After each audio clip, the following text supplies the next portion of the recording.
Hello friends, welcome to my channel learning with मी।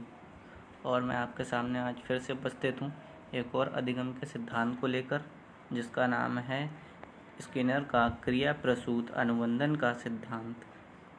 इसे हम operant conditioning theory of Skinner के नाम से भी जानते हैं। दोस्तों, यह सिद्धांत जो है आपके सीटेट और यूपीटेट के एग्ज़ाम पॉइंट ऑफ व्यू की दृष्टि से काफ़ी महत्वपूर्ण होने वाला है। तो दोस्तों, देर किस बात की, आइए सीखना शुरू करते हैं स्किनर का क्रिया प्रसूत अनुबंधन का सिद्धांत।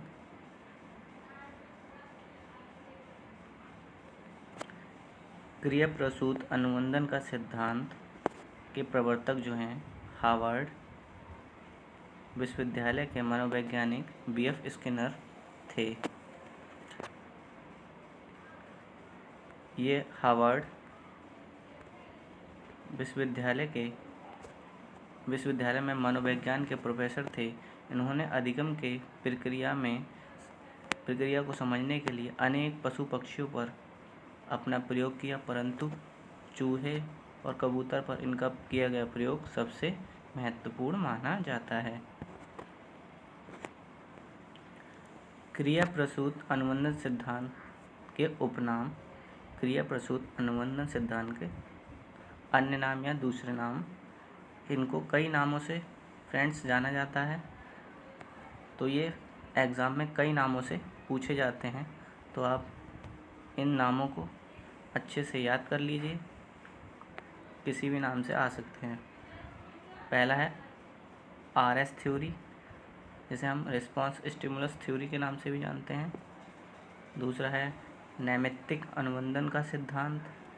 तीसरा है कार्यात्मक प्रतिबद्धता का सिद्धांत। चौथा है सक्रिय अनुबंधन का सिद्धांत। और लास्ट है अभिक्रमित अनुदेशन का सिद्धांत। इसको और कई नामों से जाना जाता है, जैसे कार्यात्मक प्रतिबद्धता का सिद्धांत, अनुक्रिया उद्दीपन का सिद्धांत, आरएस थ्योरी, ये अन्य नामों से जाना जाता है। क्रिया प्रसूत अनुबंधन का अर्थ क्या है? आइए फ्रेंड्स, सबसे पहले इसके अर्थ को समझते हैं कि क्रिया प्रसूत अनुबंधन का अर्थ होता क्या है। क्रिया प्रसूत अनुबंधन का अर्थ समझने के लिए आपने स्कूली जीवन के अतीत में झांकिए, जब आप स्कूल जाने के नाम से ही थरथर काँपने लगते थे। रिक्शा वाले को देखकर आपको क्रोध आ जाता था। आप उसे अपना दुश्मन मानते थे। स्कूल में बिल्कुल मन नहीं लगता था।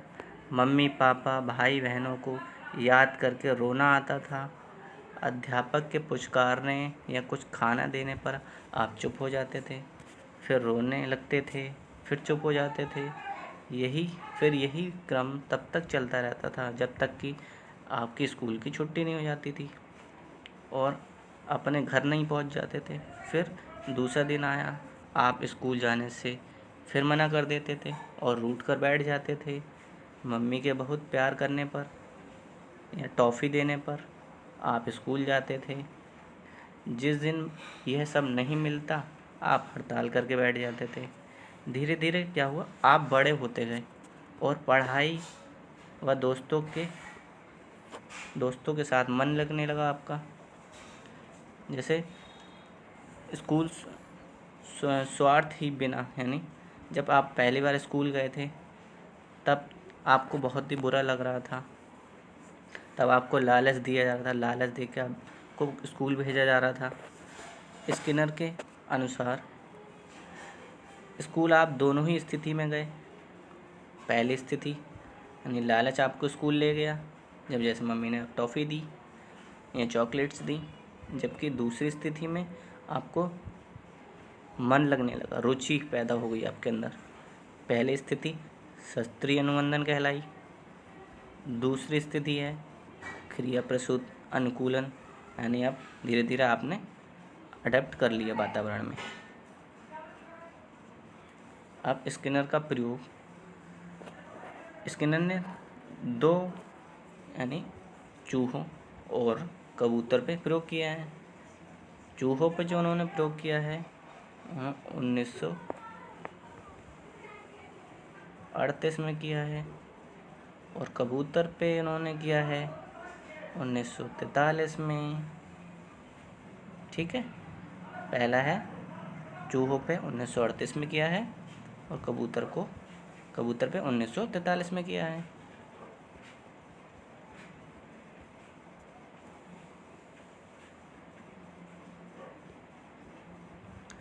तो स्किनर ने अधिगम से संबंधित प्रयोग के लिए एक समस्यात्मक बॉक्स बनाया। इन्होंने क्या करा, एक स्किनर बॉक्स बनाया, जिसे हम समस्यात्मक बॉक्स के नाम से भी जानते हैं। स्किनर ने इस बॉक्स में जालीदार फर्श, प्रकाश, ध्वनि की व्यवस्था की, फिर लीवर, फिर भोजन तस्करी आदि रखी। स्किनर बॉक्स लीवर दबने पर प्रकाश या ध्वनि के साथ भोजन तस्करी सामने आ जाती थी। प्रयोग के लिए स्किनर ने चूहों को इस बॉक्स में बंद कर दिया। 1938 में जो इनका ये प्रयोग था वो चूहों पे ही था। तो देखते हैं आगे।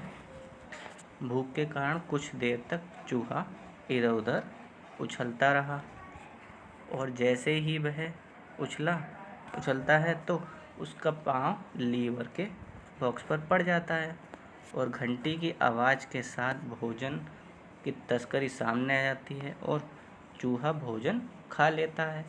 इस प्रकार कुछ प्रयासों के बाद चूहा लीवर दबाकर के भोजन प्राप्त आसानी से कर लेता है। पहली बार जब चूहा प्रवेश करता है तो उसे काफ़ी कठिनाई होती है। धीरे धीरे क्या करता है, जब उसे फिर से भोजन के लिए बॉक्स में बंद किया जाता है तो क्रिया जो है बार बार बॉक्स में दबाता है, लीवर बॉक्स को बार बार दबाता है, तो इससे क्या होता है, वो फिर से भोजन प्राप्त कर लेता है। ऐसे ही चलता रहा। एक समय ऐसा आया जब उसे फिर से बॉक्स में बंद किया गया, तो उसने क्या करा, बिना गलती करे ही भोजन को प्राप्त कर लिया। फ्रेंड्स, ये देखिए स्किनर बॉक्स आपका जो स्किनर के द्वारा बनाया गया था, इसे समस्यात्मक बॉक्स के नाम से भी जानते हैं। ये है, रेड को बंद किया गया था, ये स्पीकर लगा दिए इन्होंने, लाइट लगा दी, और ये लीवर है, और ये है इलेक्ट्रिक ग्रिड, जिसके पास चूहा कूदता और लाइट जल जाती, घंटी बजती और उसे भोजन यहाँ से प्राप्त हो जाता था। ये देखिए भोजन प्राप्त हो गया चूहे को। अब क्रिया प्रसूत अनुबंधन सिद्धांत का शिक्षा में क्या उपयोग है, यानी शिक्षा से इसको कैसे जोड़ा जा सकता है। तो फर्स्ट पॉइंट है, ये सिद्धांत बताता है कि बालक में भी अच्छे व्यवहार को उत्पन्न करना है तो उसे उसमें पुनर्बलन यानी रेनफोर्समेंट की आवश्यकता पर जोर देना चाहिए। दूसरा पॉइंट कहता है, यह सिद्धांत बालकों की आवश्यकता पर जोर देता है, यानी उनकी नीड्स को पूरा कर दिया जाए। नंबर 3, यह सिद्धांत शिक्षण में अभिप्रेरणा यानी मोटिवेशन के महत्व को स्पष्ट करता है। चौथा पॉइंट कहता है, गणित में पहाड़े तथा भाषा में वर्तनी, विलोम शब्द, मुहावरे इत्यादि याद कराते समय इस सिद्धांत का प्रयोग किया जा सकता है।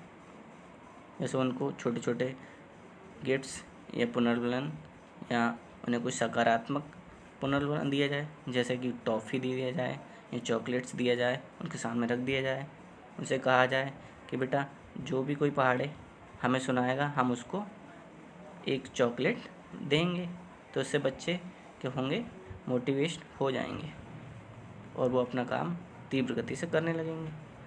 नंबर 5, बालकों से वांछित व्यवहार उत्पन्न कराने से इस सिद्धांत का प्रयोग किया जा सकता है।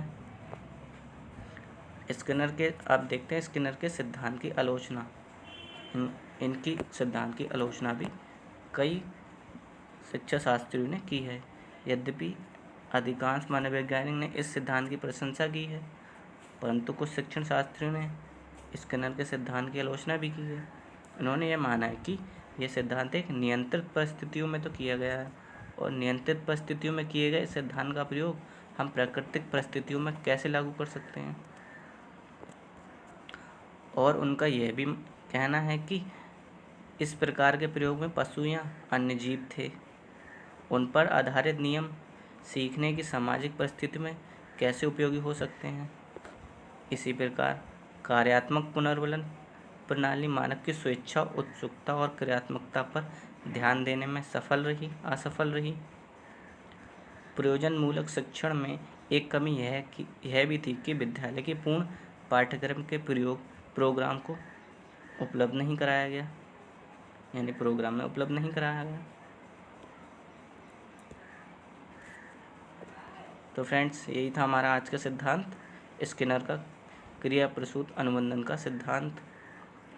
दोस्तों, हमारा प्रयास कैसा लगा हो आप हमें ज़रूर कमेंट करके बताइए, और आपने हमारे अगर चैनल को सब्सक्राइब नहीं किया है तो प्लीज़ सब्सक्राइब कर लीजिए। अपने दोस्तों को शेयर कीजिए ताकि उन्हें भी इस वीडियो का लाभ मिल सके, और प्लीज़ लाइक कीजिए। Thank you for watching. मिलते हैं नेक्स्ट वीडियो में। Goodbye, take care.